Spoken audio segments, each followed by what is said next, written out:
Shalom Bapak Ibu yang kekasih dalam Tuhan Yesus Kristus. Kalau kita berkelakar atau kalau kita guyon, senantiasa ada beberapa pertanyaan. Ada apa sih di Desember? Kenapa orang-orang selalu mengatakan sudah mau Desember? Apakah hanya sekedar karena penghujung tahun? Atau ada hal-hal yang sangat menarik di bulan Desember tersebut? Bersorak-soraklah karena kehadirannya. Bersorak-sorak dan bersukacitalah, Allahmu akan datang. Bapak Ibu yang kekasih dalam Tuhan Yesus Kristus, setiap kita yang percaya bahwa Desember itu adalah kelahiran Sang Juru Selamat, tentunya kita sebagai umat sangat merindukan bulan Desember. Karena pasti banyak kenangan yang kita alami secara pribadi, banyak kenangan yang kita rasakan secara keluarga, dan banyak kenangan yang kita rasakan secara persekutuan. Setiap kita pasti menanti-nantikannya. Namun tidak sedikit orang merasakan ada kekhawatiran karena sudah mau berpindah tahun, karena sudah mau bertambah usia, atau mungkin ada kenangan pahit sehingga tidak ingin menginjakan kakinya di bulan Desember. Bahkan pelantun Yunisara mengatakan, bulan ini adalah Desember yang kedua. Dia telah menantikan 2 tahun sudah. Dia bersabar untuk menunggu. Dia bersabar untuk menanti. Dan dia telah dilanda kesepian. Sehingga dia menjudge bahwa Desember itu adalah Desember kelabu. Namun Bapak Ibu yang kekasih dalam Tuhan Yesus Kristus, kita percaya dan meyakini bahwa saudara-saudara dan saya yang percaya akan kelahiran dan kedatangan Yesus Kristus, maka Desember adalah terang yang membawa kasih. Desember tidak akan pernah kelabu bagi orang-orang yang percaya. Masa Advent merupakan masa di mana umat menghayati akan penantian kedatangan Yesus yang kedua kalinya. Tentu dalam masa penantian tersebut banyak persoalan kehidupan yang dialami oleh Bapak Ibu, saudara-saudara dan saya. Bahkan penderitaan tidak ada manusia yang luput. Namun senantiasa kita diajak untuk menghayati arti kehidupan kekristenan, yaitu sabar dalam penantian dan tetap memiliki pengharapan yang teguh akan kedatangan Yesus yang mendatangkan sukacita abadi itu. Sukacita karena umat tetap disertainya dan mengalami perubahan di dalam kehidupan. Bapak Ibu yang kekasih dalam Yesus Kristus, Yesaya 35 ayat yang pertama hingga pada ayat yang ke-10 ini termasuk proto Yesaya yang menceritakan tentang bangsa Israel yang terancam oleh bangsa-bangsa di sekitarnya, terutama bangsa Asyur, yang pada saat itu ingin memperluas daerah kekuasaannya. Dalam situasi ketakutan ini, bangsa Israel mengharapkan jalan keluar dengan mengandalkan bangsa Mesir dan bukan mengandalkan Tuhan. Nats pembacaan kita secara jelas menggambarkan situasi bangsa ini seperti gurun, seperti padang kering, tangan yang lemah, lesuh, lutut yang goyah. Digambarkan juga keadaan yang tawar hati, patah semangat, yang kira-kira kalau manusia mau mati, sudah mulai tak sadarkan diri. Bapak Ibu yang kekasih dalam Yesus Kristus, dalam keadaan yang demikianlah Yesaya memberikan kabar sukacita tentang pengharapan akan datangnya penolong. Dikatakan Allahmu akan datang dengan pembalasan. Ia sendiri akan menyelamatkan kamu. Dapat kita baca pada ayat yang keempat dalam pembacaan kita tadi. Dengan demikian, Bapak Ibu yang kekasih, bangsa Israel diberi pemahaman tentang keselamatan dan kebahagiaan yang dialami oleh manusia tidak dapat diperoleh karena usahanya sendiri, atau tidak dapat diperoleh karena pertolongan manusia, bahkan pertolongan bangsa yang besar seperti Mesir pada saat itu. Melainkan keselamatan akan dapat diperoleh karena mengandalkan Allah yang senantiasa menyelamatkan kehidupan ini. Menantikan kedatangan Allah, Sang Pemberi keselamatan, itu diperlukan kekuatan, Bapak Ibu yang kekasih. Walaupun banyak berbagai tantangan termasuk ancaman yang melemahkan, yang senantiasa menghampiri saudara-saudara dan saya, yang senantiasa menghampiri umatnya, tetapi jangan pernah goyah sedikit pun. Namun tetaplah berpengharapan.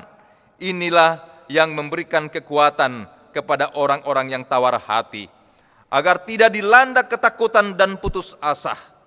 Karena itu kepada umat diminta untuk memiliki iman yang teguh, jangan bimbang dan jangan takut. Yesaya ingin meyakinkan bangsa itu bahwa jika mereka mau mendengarkan Tuhan, maka bangsa-bangsa yang ingin menyerang mereka akan dihukum Allah. Dapat kita lihat dalam pasal 34. Dan keselamatan akan diperolehnya, akan diraih oleh umat pilihan Allah tersebut. Allah akan datang untuk menyelamatkan. Itulah pengharapan yang harus menggema di dalam hati jemaat sekalian. Itulah yang harus menggema di dalam hati Bapak Ibu saudara-saudara sekalian. Tuhan akan memulihkan kehidupan umat. Akan ada perubahan, akan ada transformasi secara total dalam kehidupan ini. Berita sukacita ini menjadi pengharapan bagi saudara-saudara dan saya sebagai umat pilihan Allah dalam memandang masa depan yang penuh dengan anugerah dan keselamatan. Allah menyelamatkan dan menyatakan suatu perubahan secara konkret dan nyata di tengah-tengah kehidupan kita. Yang pertama, ada kesembuhan secara fisik dan atau jasmani, di mana orang buta dicelikan, orang bisu bersorak-sorai, dan orang yang lumpuh melompat bagaikan rusa, dan orang yang tuli dibukakan telinganya. Sesungguhnya ingin menjelaskan, Bapak Ibu Saudara sekalian, apa yang dialami oleh bangsa Israel, bahkan segala kesulitan dan penderitaan yang kita alami adalah akibat daripada perbuatan dosa kita sendiri, yang tidak mau taat dan tidak patuh untuk mendengarkan suara Tuhan. Namun saudara-saudara yang kekasih dalam Tuhan Yesus Kristus, Allah yang begitu mengasihi ciptaannya, Ia memberikan pemulihan sehingga orang buta, orang yang tuli dan orang yang lumpuh, dan orang-orang yang belum pernah melihat dan mendengarkan perbuatan-perbuatan Allah dalam kehidupannya, bahkan dikatakan orang-orang yang belum pernah merasakan dan berjalan bersama Allah, akhirnya dipulihkan dan mengalami serta menyadari betapa besar kasih setia Allah yang senantiasa menyertai kehidupannya. Dan orang-orang yang telah dibebaskan Tuhan akan pulang dan masuk ke negeri Sion atau negeri Yerusalem dengan membawa suatu sorak-sorai karena sukacita yang meliputi mereka. Yang kedua, tanah yang gersang dan kering akan menjadi rumput yang hijau, yang kering menjadi sumber-sumber air dan kolam, akan memberikan kesejahteraan serta sukacita besar, karena Allah sendiri akan membuat alam menjadi sumber kehidupan dan sumber kesejahteraan umat. Yang ketiga, jalan raya yang disebut jalan yang kudus, di mana umat yang telah mengalami penebusan akan hidup menurut jalan yang kudus, di mana kekotoran moral akan ditiadakan. Demikian juga singa-singa yang rakus yang melambangkan kejahatan iblis akan dihancurkan. Sehingga umat yang telah ditebus dan yang telah lahir baru, mereka akan mengalami sukacita yang besar dan akan menyanyikan pujian syukur yang tidak akan pernah bisa dinyanyikan oleh orang-orang yang belum mengalami keselamatan dan orang-orang yang belum mengalami penebusan dalam kehidupannya.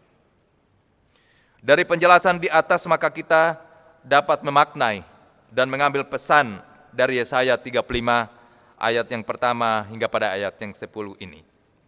Pesan yang pertama, Dikatakan bahwa ada berita keselamatan yang disampaikan oleh Yesaya kepada umat, bahwa akan ada perubahan besar, di mana Tuhan Allah yang adalah sumber segala kehidupan akan mengubahkan keadaan yang sulit menjadi keadaan yang menyukacitakan.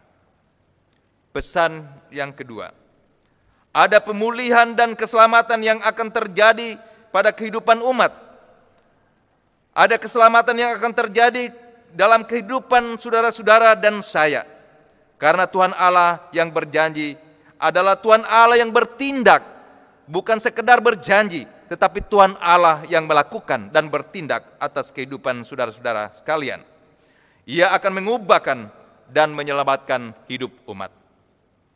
Pesan yang ketiga, akan ada perubahan dan akan ada pembaharuan melalui kehadiran Tuhan Allah dalam kehidupan kita. Allah membuat umatnya bersorak-sorai karena menerima sukacita sejati dan kekal, yaitu masuk ke negeri Sion. Bapak Ibu yang kekasih dalam Tuhan Yesus Kristus, tema kita hari ini mengatakan bersorak-sorai akan kehadirannya.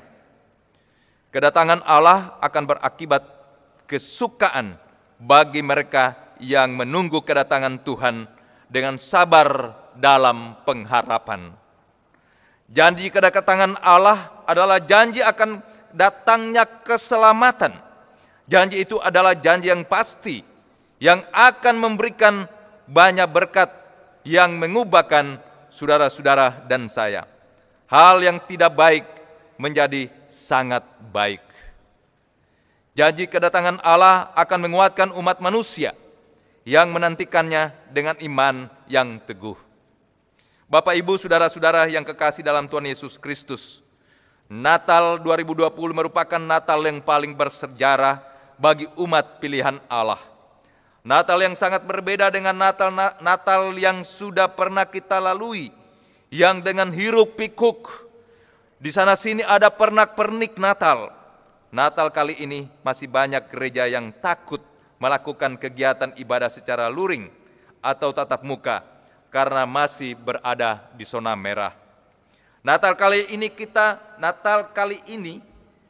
kita berada pada situasi yang mengerikan, masa pandemi COVID-19 yang telah banyak mengubahkan aspek kehidupan manusia, termasuk di dalamnya telah mengubah tatanan kehidupan persekutuan kita. Pandemi COVID-19 telah menyadarkan kita semua manusia bahwa segala yang kita miliki terbatas adanya, ada limitednya, dan juga mengingatkan kita untuk tidak mencoba-coba merebut otoritas Allah atas bumi dan segala isinya.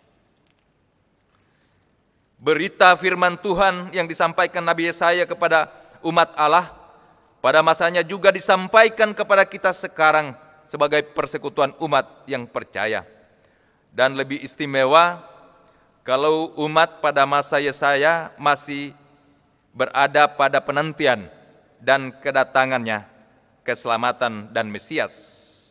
Sangat berbeda dengan kita, di mana kita sudah berada pada masa Mesias yang sudah hadir dan keselamatan sudah digenapi dan sudah dianugerahkan kepada saudara-saudara dan saya. Berita firman Tuhan ini meneguhkan kepada kita yang percaya akan kedatangan Allah di Advent ketiga ini, atau di masa penantian ini. Kita diajak untuk mempersiapkan diri kita pribadi lepas pribadi. Kita diminta untuk mempersiapkan diri secara keluarga dan secara persekutuan untuk memaknai arti kehadirannya kembali dengan bersorak-sorai dan bersukacita tanpa merasa bahwa perayaan Natal tahun ini berbeda dengan tahun-tahun sebelumnya. Yang terpenting di hati saudara-saudara dan saya, tidak ada perbedaan dalam memaknai arti Natal dan kehadiran Kristus di dalam kehidupan ini. Apapun bisa hilang, apapun bisa rusak secara sekejap dalam kehidupan kita. Kehadirannya dalam kehidupan kita justru abadi dan meneguhkan serta mengubahkan saudara-saudara dan saya. Mari kita menaruh pengharapan kita hanya kepada Tuhan. Sebab Allah kita yang besar sanggup melakukan segala hal untuk membawa kita kepada keselamatan yang kekal. Tetaplah bergantung hanya kepada Allah, sebab dengan hanya menggantungkan pengharapan kita kepada Allah, perubahan nyata akan terjadi di tengah-tengah kehidupan saudara-saudara dan saya.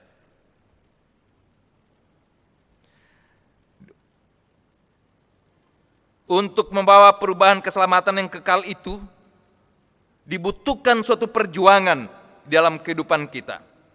Sehingga senantiasa kita akan menjadi pemenang dalam iman. Kita memiliki pengharapan bahwa hari esok lebih baik daripada hari ini. Dengan bersorak-sorai, lihatlah Allahmu akan datang menyelamatkanmu. Sambutlah Dia dengan iman dan pengharapan yang teguh. Berjalan di jalan yang kudus bersama Yesus Kristus Sang Mesias untuk menyongsong sukacita abadi. Terpujilah Kristus, haleluya, amin.